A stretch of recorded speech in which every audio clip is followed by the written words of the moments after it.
अखंडमंडलाकारं व्याप्तं येन चराचरं तत्पदं दर्शितं येन तस्मै श्रीगुरुवे नमः। अज्ञानान्धस्य लोकस्य ज्ञानाञ्जनशलाकया चक्षुरुन्मीलितं येन तस्मै श्रीगुरुवे नमः। श्री सद्गुरु को दंडवत करते हुए और उन्होंने दिए हुए सर्वांग योग युक्ति के प्रति कृतज्ञता व्यक्त करते हुए हम सभी का हार्दिक स्वागत है इस अंक में। और ये अंक जो अब इस मालिका के रूप में आ रहे हैं ये अत्यंत महत्वपूर्ण है, क्योंकि इसमें सबका समन्वय है। सभी मत, पंथ, संप्रदाय ये सीढ़ियाँ हैं, अपनी अपनी समझ से दर्शन शास्त्र है, न्याय, वैशेषिक, सांख्य, ये सीढ़ियाँ हैं, लेकिन इनका समन्वय करने का सामर्थ्य इस ग्रंथ में है जिसका नाम सर्वांग योग है। और हम सर्वांग योग परिचय के दूसरे अंक में मिल रहे हैं। सर्वांग योग का परिचय देने से ये अवश्य ही ध्यान में आएगा कि सर्वांग योग की सर्वाधिक आवश्यकता इसी समय है। यही उसका उपयुक्त समय है, क्योंकि यही वो समय है जब अग्नि ये जंगल में आग लग जाती है तो वहाँ पानी की एक बूंद भी बहुत काम करती है। और ये मेघ वर्षाव है इस द्वैत रूपी अग्नि को शांत करने के लिए, और ये कार्य सर्वांग योग करता है। उदाहरण के लिए हम देखें कि आज मनुष्य ने भौतिक विज्ञान के क्षेत्र में भरपूर प्रगति की है और इसका अभिनंदन भी होना चाहिए, लेकिन उसी के साथ जो मन की जो कुटिलता है, जो अज्ञान का अंधेरा है, वो भी काफ़ी बढ़ गया। मेरा ये प्रबल हो गया, हमारा ये क्षीण हो गया, और वो यहाँ तक हो गया कि आज कोरोना नाम की एक महामारी फैली हुई है और लोगों से कहा जा रहा है कि आप नाक और मुंह ढक दीजिए, और क्योंकि वो विषाणु ना आप पर आक्रमण कर दे। घोर आश्चर्य की बात है। और घर ही में रहिए, ये भी विज्ञान ने दिया है। हेलीकॉप्टर्स, एयर कूलर्स और ये सारा मिसाइल्स आदि सभी क्षेत्र की जो प्रगति है वो भौतिक प्रगति है, भौतिक विज्ञान ने की हुई एक गरुड़ झेप कही जाएगी। लेकिन निचले स्तर पर मानसिक, आत्मिक और बौद्धिक क्षेत्र पर क्या परिणाम हुआ? तो अराजकता और मनमानी, और यहाँ तक कि मैं सबसे बड़ा, काम, क्रोध, लोभ, मद, मोह, मत्सर, ये दो भूमिकाएं। और इस तरह आज ये मानव जाति अपने साथ अन्य तीन खानियों को भी समाप्त होने पर मजबूर कर रही है। वो मजबूर कर रही है इस वातावरण को, इस प्रकृति को विक्षोभित करने का पूरा प्रयत्न जारी है। और उसके पीछे साम्राज्यवाद और अनेक प्रकार की कुटिलताएं और अनेक प्रकार के अनेक प्रयास, और मनुष्य अपने स्वयं का ही दुश्मन हो गया है। जब तक मैं इस भूमिका में रहते हैं, हमें कभी भी आनंद, प्रेम, शांति, समाधान की प्राप्ति हो ही नहीं सकती। हमें हम में जाना होता है।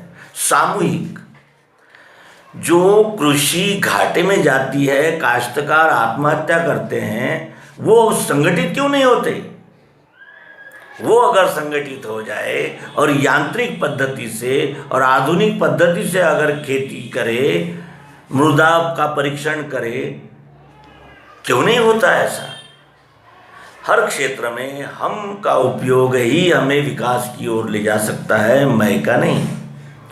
तो कहने का आशय यह है कि ईश्वर हो ही नहीं सकता, इस विश्व में ईश्वर है ही नहीं, ऐसा कहने वाले लोगों से यही कहना है कि यहाँ कुछ भी जिम्मेवारी वाला काम नहीं है। आओ जाओ रहो, जन्म हुआ है मजा करो, मृत्यु हुआ है यानी शरीर छोड़ दो, समाप्त। लेकिन जो जानते हैं कि तत्व जो होते हैं वो उसके मूल पदार्थ होते हैं। जैसे घड़े में से अगर हम मिट्टी निकाल लेंगे तो उसे घड़ा नहीं कहते, शक्कर में से मिठास निकाल लेंगे, निकाल सकते हैं इस तरह।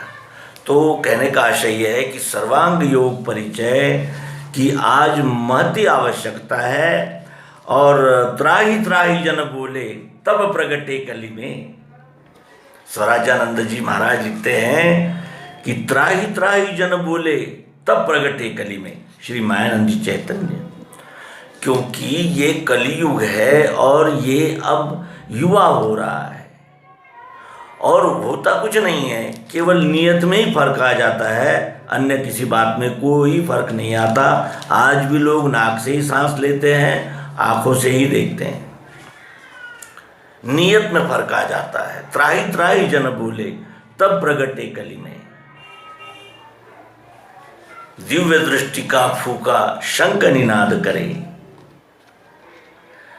ये सद्गुरु महिमा है, निज बोधार्थ कही जा रही है। इसमें यानी मन को निर्मल कर देना है और बुद्धि को ये कह देना है कि भाई सात्विक हमें निर्णय करने हैं, सात्विक फैसले लेने हैं। ये अध्यात्म विज्ञान है, जैसे सभी विज्ञान है वैसे अध्यात्म भी विज्ञान है, प्रायोगिक है, यथार्थ है, प्रत्यक्ष है और उपलब्ध है।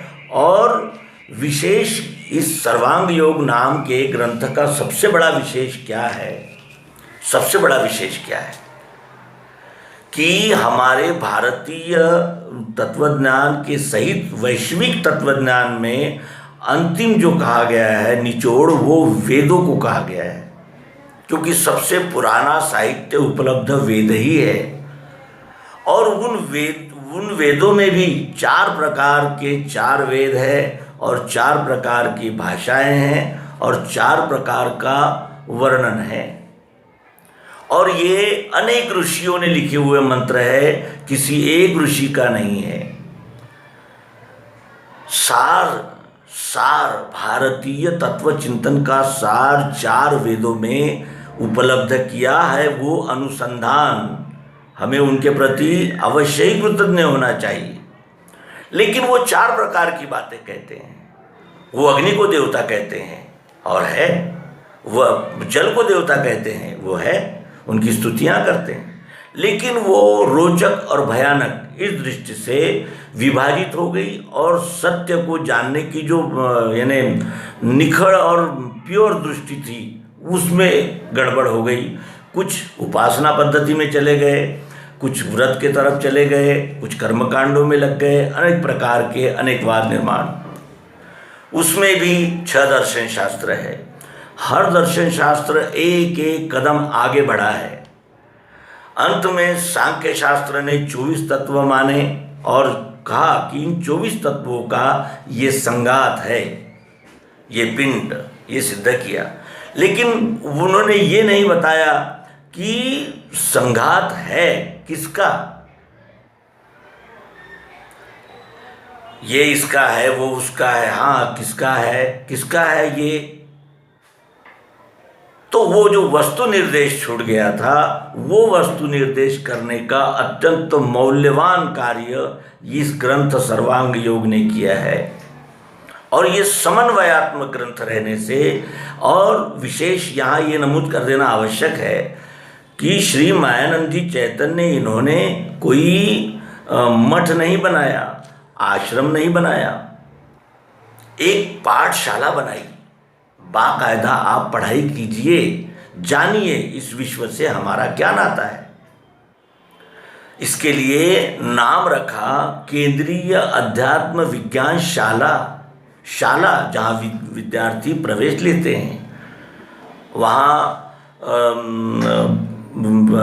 विज्ञान प्रवेश, सिद्धाचार्य, विज्ञान विशारद आदि प्रकार की और आचार्य, सिद्धाचार्य, ये पदवियाँ दी जाती है, परीक्षाएं होती है। ऐसी एक शाला का निर्माण उन्होंने किया है और उस शाला में ये सर्वांग योग नाम का ग्रंथ पढ़ाया जाता है। ये अत्यंत छोटा सा ग्रंथ है। ये लगभग 22-24 पन्ने का है, 26 पन्ने का, देख लीजिए आप। और ये हमारी बौद्धिक पुरुषार्थ की सीमा कही जाएगी, क्योंकि सभी प्रश्नों के उत्तर मनुष्य के पास में है, लेकिन एक प्रश्न का नहीं है कि कोहम, कौन हूं मैं,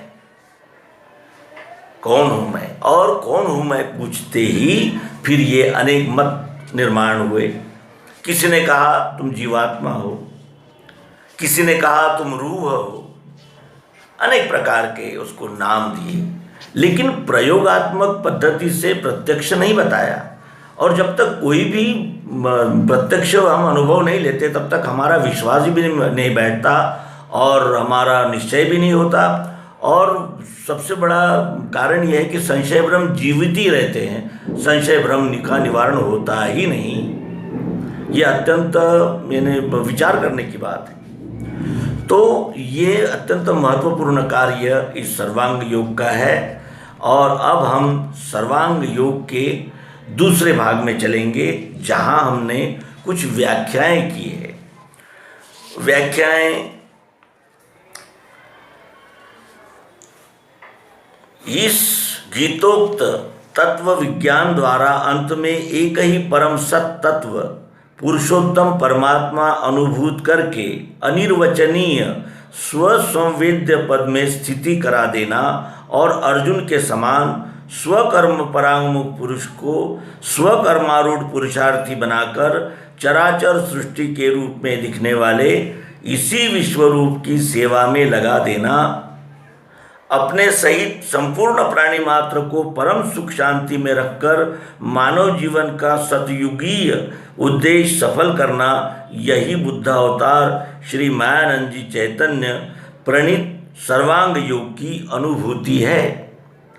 विशेष जानकारी हेतु भगवान कृत ग्रंथ, दिव्य दृष्टि, गीतोपनिषद, चमत्कार निर्णय, नर नारायण आदि ग्रंथ देखें। तो इस तरह हम त्रिपुटी का विचार करेंगे और व्याख्याएं, और उसके अनंतर सर्वांग योग संपूर्ण एज इट इज, और उसके बाद सर्वांग योग का निरूपण भी। मिलते हैं अगले अंक में। नर्मदे हर सद्गुरु भगवान की जय।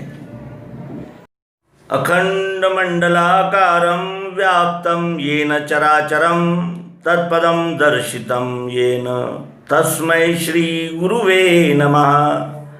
अज्ञानान्धस्य लोकस्य ज्ञानाञ्जन शलाकया चक्षुरुन्मीलितं येन तस्मै श्री गुरुवे नमः। ओम तत्सत। भगवान श्री मायानंद चैतन्य प्रणीत सर्वांग योग अध्याय पहला, अनुष्टुप छंद। श्री गुरु के पदों को है मेरा दंडोत प्रेम से, यही प्रेम रहे स्थायी, कृपा दृष्टि वही मिले। आचार करके ऐसा सनातन मुमुक्षु ने किया प्रश्न, गुरु बोले सिद्धांत सब वो सुनो। मैंने श्रुति स्मृति शास्त्र पुराण आदि कह पढ़े, यथा विधान कर्मों को उनके करके लखा। तो भी चंचलता मेरे मन की मिटती नहीं, समाधान नहीं स्थायी वो कैसे मुझको मिले। कहे तत् श्रुति वो क्या है त्वम रहता कहाँ। असी कहा जिसे वो क्या ध्यान में बैठता नहीं। देखना उसको कैसे जो देखे वह कौन है, जानना चाहता हूँ ये यथार्थ मुझको कहें। मोक्षेच्छा दर्शन योग नामक अध्याय पहला संपूर्ण। और आने वाले अंकों में हम सर्वांग योग के विषय में विस्तार से बताएंगे। आइए पहले अध्याय को हम जानें। क्या है ये पहला अध्याय? पहले अध्याय को शुरुआत में त्रिपुटी का उल्लेख किया गया है। ओम तत्सत। क्षर अक्षर पुरुषोत्तम, ये वस्तु को जानने के लिए की गई त्रिपुटियां हैं और उस त्रिपुटी का स्मरण सर्वप्रथम किया है। ओम तत्सत। भगवान श्री मायानंद चैतन्य प्रणीत सर्वांग योग, हिंदी, अध्याय पहला, अनुष्टुप छंद। अनुष्टुप छंद में इस ग्रंथ की रचना हुई है। श्री गुरु के पदों को है मेरा दंडोत प्रेम से। श्री गुरु के पदों को, श्री गुरु पुरुषोत्तम परमात्मा, उनके दो पद क्षर और अक्षर। श्री गुरु के पदों को है मेरा दंडोत प्रेम से। पद मनुष्य के भी होते हैं, तो क्या हम मनुष्य के चरण स्पर्श करते हैं या किसी विभूति के? और विभूतियों के पास तो कुछ न कुछ देने का खजाना होता है, तो उनका तो चरण स्पर्श आवश्यक है। तो उस अर्थ से भी जो सद्गुरु हमें ये पिंड ब्रह्मांड की एकता सिद्ध करके हमारे सभी संशय भ्रमों का निराकरण कर रहे हैं, उनका चरण स्पर्श, उनके विषय में कृतज्ञता शब्दों में अवर्णनीय हो सकती है। इसलिए यहाँ श्री गुरु के पदों को है मेरा दंडोत प्रेम से। दंडोत तो सभी करते हैं, ये ग्रेड वाले ऊपर की ग्रेड वालों के चरण स्पर्श करते ही हैं। क्यों? क्योंकि भाई कड़ियाँ बनी हैं, करनी पड़ेगी। लेकिन यहाँ प्रेम से, ये महत्व का है। वहाँ लालच से, आकर्षण से, कुछ प्राप्ति, कुछ कामनाएं, कुछ वासनाएं। लेकिन यहाँ मेरा दंडोत प्रेम से, प्रेम से। प्रेम क्या है? प्रेम के तो बहुत गीत गाते हैं हम। प्रेम से तो कविताएं बनी हैं, प्रेम से तो लोग करोड़ों रुपया कमा रही है म्यूजिक कंपनियां। सब प्रेम ही कहते हैं। क्या हो सकता है ये प्रेम? ये प्रेम इसी ग्रंथ के अंतिम अध्याय अनन्य भक्ति योग में स्पष्ट हो जाता है। वो प्रेम क्या है? ये प्रेम नहीं है, ये ममता है, मोह है। वो है प्रेम, जिस प्रेम की चर्चा इस ग्रंथ में की गई है, वो प्रेम वो है। तो यही, और ये भी कहता है कि यही प्रेम स्थायी रहे। हमारे प्रेम कैसे हैं? जब कुछ साध्य करना है तो प्रेम करना है, साध्य हो गया तो कोई जिए मरे हमें क्या लेना देना, बदलता रहता है। लेकिन यहाँ वो कहता है कि यही प्रेम रहे स्थायी, कृपा दृष्टि वही मिले, वही है अपना रूप पुरुषोत्तम भाव से। वो कृपा दृष्टि मुझे चाहिए। यही प्रेम रहे स्थायी और कृपा दृष्टि वही मिले। आचार करके ऐसा सनातन, ये सनातन आचार है। श्री कृष्ण जी सांदीपनी के आश्रम में गए थे। राम, श्री राम वशिष्ठ जी के चरणों में रहना पड़ता है। क्यों? क्योंकि ये सनातन आचार है। आप योग्य हो, आप व्यष्टि अहंकार को छोड़कर आए हो, आपको केवल सब में एक यही देखना है, अन्य किसी विषय से आपको कोई आवश्यकता नहीं। वो चाहता है कि वो आचार, सनातन आचार शिष्य का आचार होता है, गुरु का आचार होता है। आचार को ही धर्म कहते हैं। आचारो परमा धर्म, है ना? तो यहाँ वो कहता है कि ऐसा आचार करके मुमुक्षु ने, मुमुक्षु का अर्थ क्या होता है? जिसे मोक्ष की इच्छा है, जिसे मोक्ष की इच्छा है उसे मुमुक्षु कहते हैं। तो मोक्ष किससे चाहिए? मोक्ष का क्या अर्थ है? मोक्ष का अर्थ है सभी संशय भ्रमों से छूट जाना, क्योंकि ये तो पिंड ब्रह्मांड का ही तो अंश है, वहीं से आया है, वहीं रहा है और उसी में विलीन होना है इसने। ये तो सत्यता है।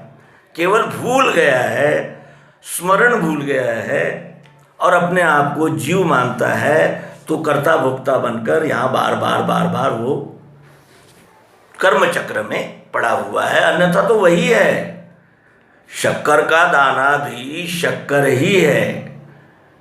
केवल आकार धारण करने से वो अपने आप को ये अलग समझ रहा है। वस्तुतः जब हम शक्कर देंगे किसी को तो क्या एक दाना देंगे? तो कहने का आशय यह है कि मुमुक्षु ने, मैंने मोक्ष की जिसे इच्छा है, किया प्रश्न, ऐसे मुमुक्षु ने प्रश्न किया है, किसी चिकित्सक कुतूहलवश जिज्ञासावश नहीं किया है। उसे प्यास लगी है, वो तड़प रहा है अपने स्वस्वरूप को मिलने के लिए। अब अध्यात्म ही उसका लक्ष्य हो गया है, वो उसकी बात हो रही है। यहाँ उस मुमुक्षु ने प्रश्न किया और गुरु बोले सिद्धांत सब वो सुनो। श्री सद्गुरु ये मेघ वर्षाव है और हमारे यहाँ नल से आता है पानी, वो मेघ वर्षाव है, बरसता है सब ओर सरीखा सातत्य से। और उसी तरह यहाँ वो बरस रहे हैं, यहाँ अपने कृपा प्रसाद को बरसा रहे हैं। कह रहे हैं वो श्री गुरु कि सिद्धांत सब वो सुनो, practical philosophy of world, global philosophy of divine vision.